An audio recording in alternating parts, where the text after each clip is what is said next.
nhưng mà nó có ngoan. thể chiều chồng sẽ gọi qua Chở đi luôn.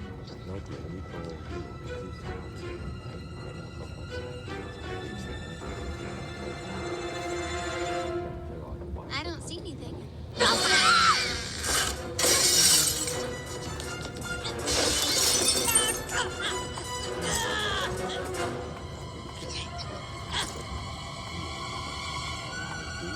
lỡ